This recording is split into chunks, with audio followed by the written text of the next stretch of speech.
혹독한 상황에서 살아남는다는 것, 정말 상상만으로도 숨이 막힐 것 같습니다.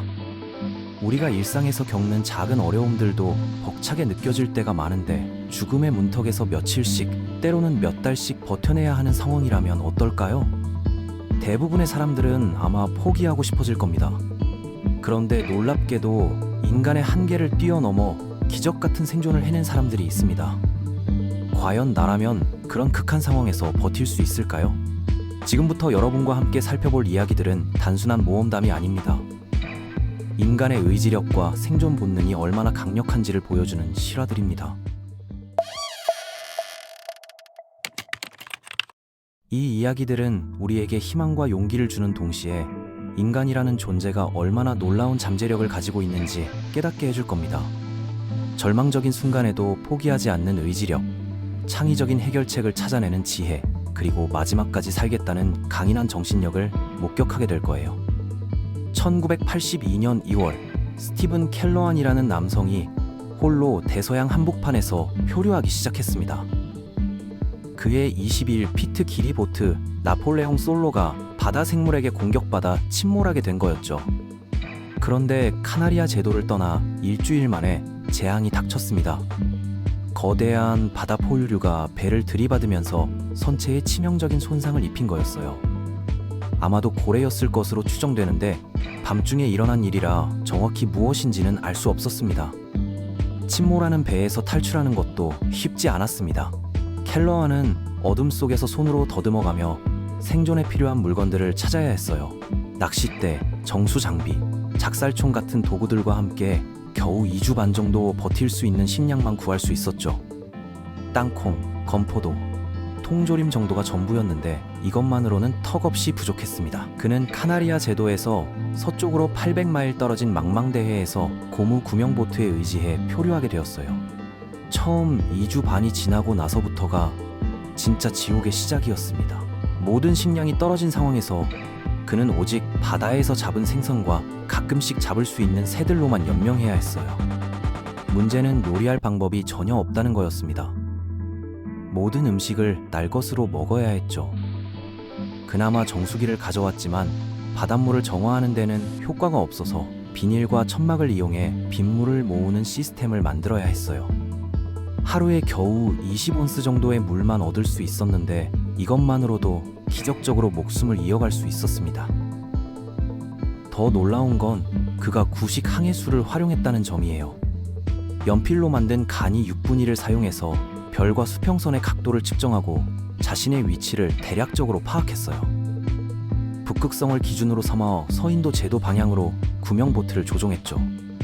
중간에 누군가라도 발견해 주기를 바라면서 말입니다. 그런데 정말 아이러니하게도 76일 동안 7척의 배가 그의 근처를 지나갔는데 그중 2척은 한 마일도 안 되는 거리를 지나갔음에도 불구하고 아무도 그를 발견하지 못했어요. 작은 구명보트는 수평선 너머로는 거의 보이지 않았고 신호탄도 제한적이었기 때문입니다. 매번 배가 지나갈 때마다 희망이 솟구쳤다가 절망으로 바뀌는 과정을 반복해야 했죠. 구명보트 자체도 점점 생태계가 되어갔습니다. 바닥에는 따개비들이 자라기 시작했고 이것들이 물고기를 끌어들이는 역할을 했어요. 하지만 동시에 상어들도 계속 주변을 맴돌게 만들었죠. 어느 날은 낚시를 하던 중에 잡은 물고기가 구명보트 바닥을 뚫어버리는 사고도 일어났습니다. 주변을 상어들이 둘러싸고 있는 상황에서 물속에 팔을 넣고 급히 수리를 해야 했어요. 정말 아찔한 순간이었을 겁니다. 햇볕과 바닷물 때문에 피부는 화상을 입고 갈라졌으며 염분 때문에 상처는 쉽게 아물지 않았습니다. 체중은 계속 빠졌고 근육량도 현저히 줄어들었어요. 가장 힘든 순간들은 밤이었다고 합니다. 완전한 어둠 속에서 파도 소리와 바람 소리만 들리는 가운데 언제 끝날지 모르는 표류에 대한 공포와 절망감이 엄습했죠. 그럼에도 켈러안은 매일 일기를 썼고 자신만의 일과를 만들어 정신적 균형을 유지하려고 노력했습니다. 낚시, 빗물 모으기, 구명보트 점검 등의 활동을 통해 목적의식을 유지했어요. 76일째 되는 날 아침, 마침내 과달루페 근처에서 어부들이 그를 발견했습니다. 구조될 당시 그는 40파운드나 체중이 빠진 상태였고 햇빛과 바닷물 때문에 온몸이 상처투성이었어요. 하지만 놀랍게도 정신은 또렷했고 자신의 경험을 세상에 알리고 싶어 했습니다. 나중에 그가 쓴 회고록 표류 76일은 뉴욕타임스 베스트셀러 목록에 36주 이상 올랐어요. 심지어 2012년 영화 라이프 오브 파이의 자문도 맡았는데 영화가 너무 현실적이어서 보기 힘들다고 할 정도였죠. 자신의 트라우마를 다시 경험하는 것 같았다고 합니다. 바다에서의 생존만큼 극적인 것이 바로 바다 밑에서의 기적입니다. 2013년 5월 29세의 해리슨 오케네라는 요리사가 경험한 일은 정말 믿기 어려운 이야기예요. 그는 나이지리아 연안에서 작업 중이던 예인선 제스콘 사호에서 근무하고 있었습니다. 평소와 다름없던 그날 새벽 5시가 채 되기 전에 화장실을 가려고 잠에서 깬 것이 그의 목숨을 구한 결정적 순간이었어요. 해적들 때문에 보안 규정이 까다로워서 선원들은 잠을 잘 때 방문을 잠그고 있어야 했습니다. 그런데 해리슨만 속옷 차림으로 화장실에 있던 순간 거대한 파도가 배를 덮치면서 예인선이 전복되었어요. 다른 선원들은 잠긴 방문을 열고 나오는데 시간이 걸렸지만 해리슨은 화장실 문을 밀려드는 바닷물에 맞서 억지로 열어야 했습니다. 수압이 너무 강해서 동료들을 따라 비상구로 갈 수도 없었어요. 그는 공포에 질린 채로 3명의 동료가 파도에 휩쓸려 나가는 것을 지켜봐야 했습니다. 그 다음 순간 바닷물이 그를 좁은 복도로 밀어내면서 다른 화장실로 떠밀려갔어요. 멍들고 상처를 입었지만 기적적으로 살아있었죠. 뒤집힌 세면대를 붙잡고 있는 상태에서 머리만 물 위로 나와 있을 수 있었습니다. 4피트 정사각형의 작은 공간이었지만 그곳이 그의 생명을 구해준 피난처가 되었어요. 배는 거의 100피트 깊이까지 가라앉았고 결국 바다 밑바닥에 거꾸로 멈춰섰습니다. 즉시 구조 작업이 시작되었고 잠수부들이 난파선을 찾아 부표로 위치를 표시했어요. 그들이 선체를 두드렸을 때 해리슨이 반응했지만 잠수부들은 그 깊이에서 제한된 시간만 머물 수 있어서 소리를 듣지 못했습니다. 생존자의 흔적이 없다고 판단되어 구조 작업은 거의 하루 만에 중단되었어요. 하루 종일 화장실에 갇혀있던 해리슨은 용기를 내어 어둠 속을 헤엄쳐 기관사 사무실로 이동했습니다. 거기에도 기적적으로 4피트 높이의 공기 주머니가 있었어요. 숨 쉴 공기 문제는 해결했지만 이제 다른 문제들이 기다리고 있었습니다. 5월이어서 해수면 온도는 82도 정도였지만 100피트 깊이에서는 훨씬 추웠어요. 속옷만 입고 있던 해리슨은 저체온증에 걸릴 위험이 컸습니다. 조심스럽게 선실을 더듬어가며 몇 가지 도구를 찾아 매트리스와 벽면 재료로 플랫폼을 만들었어요. 이걸로 앉을 수 있는 공간을 확보하고 상체를 물 밖으로 올려 열 손실을 줄일 수 있었죠. 배고프고 목마르고 추운 상태로 완전한 어둠 속에 갇혀 있으니 정말 무서웠을 거예요. 그는 가족을 생각하며 버텼고 특히 무서울 때마다 기도를 했다고 합니다. 바닷물 때문에 혀의 피부가 벗겨지기 시작했고 썩는 냄새도 맡을 수 있었어요. 아마 동료들의 시신 냄새였을 겁니다. 한편 잠수 지원선 하나가 침몰 지역에 도착했어요.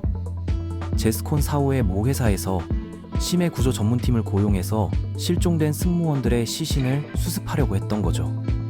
6명의 다이버와 갑판 승무원들은 힘든 임무가 될 것이라는 걸 알고 있었습니다. 배가 부드러운 진흙 속으로 거꾸로 가라앉아서 미세한 침전물 때문에 시야가 극도로 나빴거든요. 다이버 팀이 외부 방수문을 뚫고 두 번째 금속문까지 뚫어서 침몰한 배 안으로 들어가는데 1시간 이상이 걸렸어요. 안으로 들어가니 완전히 방향 감각을 잃을 정도였죠. 천장이 바닥에 있고 바닥이 위에 있는 상태에서 탁한 물 속에는 가구와 장비 같은 온갖 위험 요소들이 떠다니고 있었습니다. 다이버들은 천천히 조심스럽게 배를 탐색하면서 내구의 시신을 수습했어요. 그런데 다이버 니코가 메인 데크로 올라가는 계단을 기어 올라가던 중 좁은 통로에서 갑자기 무언가가 그의 손을 잡은 거예요. 해리슨은 낙하물 같은 소리가 들리고 나서 배 선체를 두드리는 소리를 들었습니다. 다이버라는 걸 알고 벽을 두드렸지만 응답이 없다고 생각했어요.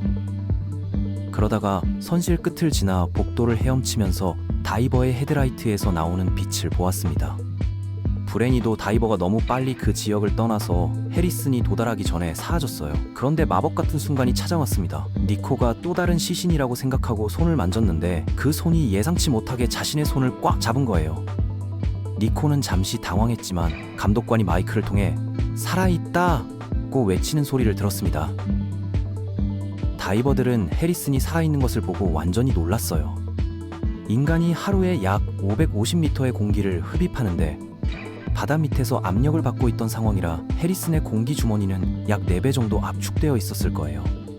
과학자들 추정으로는 압축된 공기 주머니에 약 300m 정도의 공기가 들어있어서 해리슨을 약 2일 반 동안 살릴 수 있는 충분한 산소가 있었을 것이라고 해요. 발견되었을 때 그는 약 60시간 동안 물속에 있었던 상태였습니다. 추가적인 위험도 있었어요. 이산화탄소 축적 때문인데 CO2 농도가 5%에 이르면 인간에게 치명적이거든요. 다행히 이산화탄소는 물에 흡수되고 물이 공기 주머니 안으로 튀면서 해리슨이 실수로 물 표면적을 늘려 CO2 흡수를 높여준 덕분에 치명적 수준 이하로 유지될 수 있었어요. 다이버들은 먼저 뜨거운 물을 사용해서 해리슨을 따뜻하게 한 다음 산소 마스크를 씌웠습니다. 그동안 수면에서는 의료진과 잠수 전문가들이 생존자를 가장 잘 도울 방법에 대해 논의했어요. 새로운 문제가 생겼는데 바로 다이버들이 흔히 말하는 벤즈, 즉 감압병이었습니다. 해리슨이 물 아래 100피트에서 바다 표면으로 바로 올라오면 혈액 속 질소 거품 때문에 관절 통증, 발진, 심한 경우에는 마비나 심장마비까지 일으킬 수 있었어요. 결국 해리슨을 포화 잠수부처럼 취급하기로 결정했습니다. 마스크를 통해 20분 정도 호흡한 후 잠수 헬멧과 하네스를 착용시켰어요. 배에서 꺼내면서 그가 당황해서 잠수에 위험할까봐 걱정했지만 해리슨은 압박감 속에서도 침착함을 유지했습니다. 팀은 그의 차분한 태도에 감탄했다고 해요. 5월 28일 화요일 오후 7시경 해리슨은 구조배를 통해 마침내 수면 위로 올라왔습니다. 방향 감각을 잃은 해리슨은 일요일 저녁이고 갇힌 지 불과 12시간밖에 안 됐다고 생각했어요.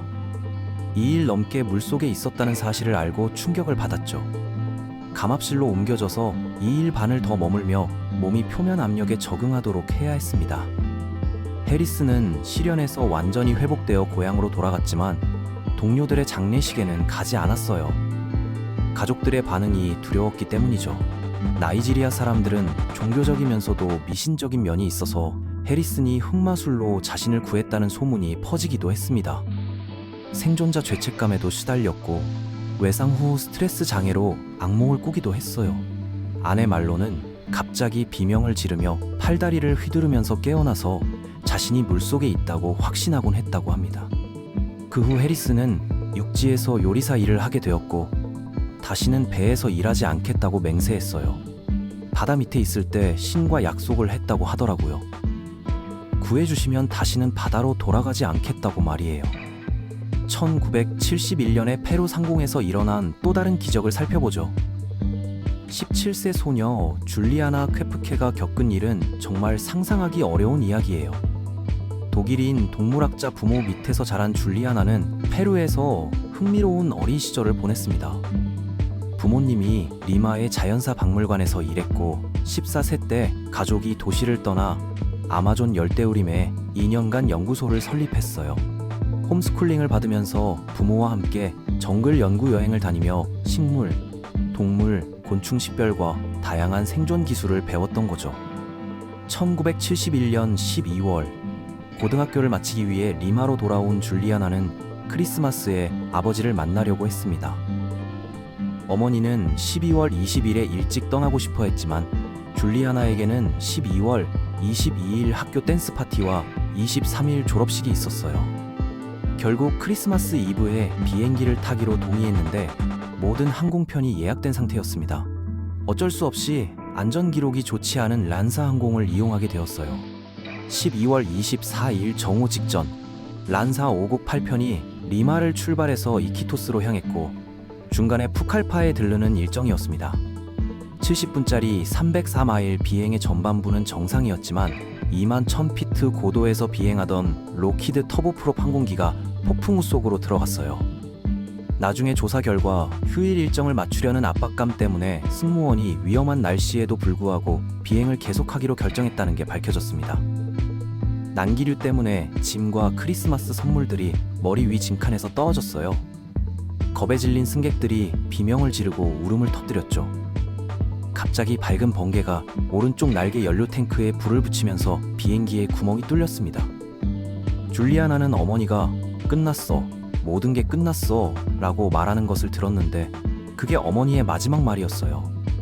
비행기는 지상 2마일 위에서 공중 분해되었고 줄리아나는 여전히 비행기 좌석에 묶인 채로 회전하며 땅으로 떨어졌습니다. 바람이 귀에서 휘파람을 불 때 의식을 잃었다가 다시 깨어나기를 반복하면서 땅에 떨어졌어요. 약 19시간 후 줄리아나는 열대우림에서 젖고 진흙투성이가 된 채로 비행기 좌석 밑에서 의식을 되찾았습니다. 자신의 상태를 확인해보니 목, 어깨, 발목이 아팠고 팔에 큰 상처가 있었으며 오른쪽 눈이 부어서 감긴 상태였어요. 매우 짧은 민소매 미니드레스와 흰색 샌들만 신고 있었죠. 시력도 나쁜 데다 안경까지 잃어버렸지만 시계는 여전히 작동해서 오전 9시쯤이라는 걸 알 수 있었어요. 어머니의 비행기 좌석도 옆에 착륙해 있었지만 비어 있었습니다. 어지러운 상태로 네 발로 기어다니며 추락 현장 주변을 수색했어요. 방향을 잃지 않기 위해 나무에 표시를 하면서 어머니를 불렀지만 열대우림의 소리 외에는 아무것도 들리지 않았죠. 두려움과 무력감이 엄습했을 거예요. 얼마 후 줄리아나는 억지로 일어서려고 했습니다. 처음에는 비틀거렸지만 점차 똑바로 설 수 있게 되었어요. 목이 말라서 나뭇잎에 빗방울을 마셨습니다. 난파선을 수색하는 비행기 소리가 들렸지만 울창한 나무 때문에 보이지 않았어요. 구조대가 볼 수 있는 탁 트인 곳으로 이동해야 한다는 걸 깨달았죠.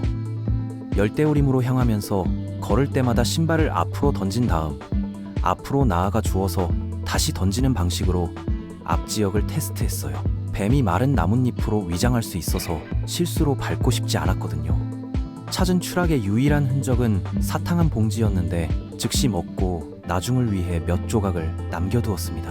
험난한 지형을 트레킹하면서 거대한 통나무를 기어 오르거나 밑으로 기어 들어가야 했어요. 결국 작은 개울을 발견하고 그것을 따라갔습니다. 물을 따라가면 강으로 이어지고 강은 종종 사람들과 문명을 의미한다고 배웠거든요. 다음 날 줄리아나는 천천히 물줄기가 점점 커지는 것을 따라 비틀거리며 걸어갔어요. 사탕과 물방울에서 개울물 외에는 먹을 것이 없었습니다. 우기라서 딸 수 있는 과일이 없었고 나무를 자르고 물고기를 잡거나 요리할 도구도 없었어요. 정글에 많은 식물이 독성이 있다는 것도 알고 있었죠. 낮에는 무덥고 습했지만 밤에는 자주 비가 내려서 온도가 떨어졌어요. 줄리아나는 덤불 아래 웅크리고 미니드레스만 입은 채로 떨어야 했습니다. 끊임없이 곤충들, 특히 모기들의 공격을 받았어요. 파리들이 줄리아나 팔의 상처에 알을 낳아서 구더기가 생겼는데 팔을 꽉 쥐어도 꺼낼 수가 없었습니다. 걸어가면서 팔을 잃을까봐 걱정했다고 해요. 감염이 퍼져서 폐혈증에 걸릴 위험도 컸죠. 하류로 가면서 비행기 추락 사고에 더 많은 증거들을 보았고 독수리의 울음소리를 들어서 근처에 시체가 있을 거라고 의심했어요. 결국 3명의 시체가 여전히 좌석에 묶여있는 것을 발견했습니다. 승객들은 머리부터 땅에 부딪혀서 너무 세게 충돌해서 거의 2피트 깊이까지 흙 속에 묻혀 있었어요. 공포에 질린 줄리아나는 옷으로 판단해서 2명이 남성임을 알았고 여성이 어머니가 아닌지 확인하기 위해 막대기로 신발을 벗겨보았습니다. 발톱에 매니큐어가 칠해져 있어서 어머니가 아니라는 걸 알 수 있었어요. 12월 28일 줄리아나의 시계가 마침내 멈췄습니다. 날짜를 세어보려 했지만 여행 5일이나 6일째에 혼란스러워졌어요. 그때 희망을 주는 소리를 들었는데 물가에만 둥지를 트는 아열대 조류의 울음소리였습니다. 사람들이 물가에 정착할 거라고 생각했죠. 마침내 큰 강둑에 도착했지만 사람이나 정착지는 보이지 않았어요. 가끔 멀리서 비행기 소리를 들었지만 날이 갈수록 점점 작아졌습니다. 수색대가 자신을 포기했다고 절망했어요. 울창한 강둑 때문에 육지로 계속 나아가기 어려워서 조심스럽게 얕은 물을 헤쳐나가며 가오리를 조심했습니다. 물살이 느려서 가오리가 깊은 물에는 들어가지 않을 거라는 걸 알면서도 강 한가운데서 수영을 시도했어요. 하지만 밤에는 여전히 피라냐와 카이만을 걱정해야 했죠. 강둑에 웅크리고 앉아 불안하게 잠을 잤습니다. 며칠 전에 상처와 긁힌 자국들이 감염되었어요. 사탕의 마지막 조각을 먹고 나서는 배를 채우기 위해 강물을 마셔야 했습니다. 어느 날 아침 허리 부분을 조심스럽게 만져보다가 날카로운 통증을 느꼈는데 손이 피로 물들었어요. 수영하는 동안 태양이 허리를 심하게 태워서 생긴 상처였죠. 지치고 굶주린 상태에서 문명에 대한 환각까지 시달렸어요. 때로는 집의 지붕을 보거나 닭 울음소리를 들었다고 합니다. 힘든 여정 10일째, 차가운 물에 들어가 수영하기가 더욱 어려워졌어요. 강을 따라 떠내려가면서 끊임없이 통나무들을 만났는데 더 이상 다치지 않으려고 마지막 힘을 다해 약하게 기어 올라야 했습니다. 힘든 하루를 보낸 후 자갈뚝에서 잠이 들었는데 몇 분 후 놀라운 광경을 보았어요. 보트가 있는 거였죠. 보트를 가져가고 싶었지만 훔치고 싶지는 않았어요. 너무 약해서 강에서 두구로 이어지는 작은 길을 따라 언덕을 올라가는데 몇 시간이 걸렸습니다. 야자 수입 지붕이 있는 작은 오두막에 도착해서 1리터의 가솔린을 발견했어요. 아버지가 개를 치료하기 위해 똑같은 일을 한 것을 기억하고 상처에 가솔린을 부어 구더기 덩어리를 꺼냈습니다. 쏘았지만 팔의 감염을 치료할 수 있었어요. 두 번째 길은 오두막에서 열대우림으로 이어졌는데 기다려도 아무도 나타나지 않았어요. 밤을 오두막에서 보내려 했지만 땅이 너무 딱딱해서 다시 물속으로 들어가 모래 위에 누웠습니다. 다음 날 비가 쏟아져서 다시 오두막으로 걸어갔는데 도처에 개구리가 있었어요. 먹을 개구리를 잡으려 했지만 다행히 너무 느려서 실패했는데 그 개구리들이 독성이 있었다고 해요. 대피소에 머물면서 하루 더 쉬겠다고 스스로에게 말했는데 저녁 무렵 목소리를 들었어요. 처음엔 상상이라고 생각했지만 3명의 벌목꾼이 숲에서 나왔습니다. 그들은 줄리아나를 보고 충격에 얼어붙었어요. 나중에 줄리아나가 회상하길 그들이 자신을 야쿠르나라고 부르는 일종의 물의 여신이라고 생각했다고 해요. 지역 전설에 나오는 인물로 돌고래와 금발 백인 여성의 합성체라고 하더라고요. 상황을 설명한 후 벌목꾼들이 상처를 치료해주고 음식을 주었어요. 다음날 아침 카누에 태워 강을 따라 7시간 동안 목재 창고로 갔고 거기서 지역 조종사가 푸칼파의 병원으로 데려갔습니다. 검사 결과 쇄골이 부러져 있었고 인대가 찢어졌으며 정강이뼈에 부분 골절이 있었어요. 병원 도착 다음날 아버지와 재회했는데 말로 표현할 수 없는 감정적인 순간이었다고 해요. 공군과 경찰의 인터뷰를 거쳐 줄리아나의 지시에 따라 수색대가 추락 현장을 발견했어요. 508편 추락 사고로 총 91명이 사망했고 6명의 승무원과 80여 명의 승객 중 줄리아나만 살아남았습니다. 어머니를 포함한 최대 14명의 승객이 추락에서는 살아남았지만 발견되기 전에 부상으로 사망한 것으로 추정되었어요. 페루 언론에서 기적의 소녀로 칭송받았고 전 세계에서 수백 통의 편지를 받았습니다. 아버지와 함께 독일로 이주한 줄리아나는 악몽과 어머니의 죽음에 대한 슬픔, 생존자 죄책감에 시달렸지만 완전히 회복했어요. 부모님처럼 대학에서 동물학을 공부해서 2000년에 박사학위를 받았습니다. 유명한 감독 베르너 헤어조크가 그녀의 시련에 대한 다큐멘터리를 만들었고 2011년에는 줄리아나가 자신의 발자취를 되짚어가는 모습이 촬영되기도 했어요. 현재 60대인 줄리아나는 독일 바이에른 주립동물학 박물관에 사서로 일하고 있으며 부모님이 설립한 페루의 연구시설을 자주 방문합니다. 이런 극한 생존 이야기들을 들으면서 느끼는 건 인간의 의지력과 적응력이 정말 놀랍다는 거예요. 평소에는 작은 불편함에도 짜증을 내거나 포기하고 싶어하는 우리들이지만 정말 절체절명의 순간에는 상상도 못할 힘을 발휘할 수 있다는 걸 보여주죠. 물론 운이 따라야 하고 적절한 지식과 경험도 필요하지만 결국 가장 중요한 건 절대 포기하지 않는 마음가짐인 것 같습니다. 켈러안은 76일 동안 바다에서 매일 일상을 만들어 정신력을 유지했고 해리스는 완전한 어둠 속에서도 희망을 잃지 않았어요. 줄리아나는 17세라는 어린 나이에도 불구하고 부모님께 배운 지식을 활용해서 올바른 판단을 내렸죠. 이들의 공통점은 절망적인 상황에서도 생각을 멈추지 않았다는 것입니다. 감정에 휩쓸려 패닉 상태에 빠지는 대신 차분하게 상황을 분석하고 최선의 선택을 하려고 노력했어요. 또 한 가지 중요한 점은 이들 모두 생존에 대한 강한 의지를 가지고 있었다는 것입니다.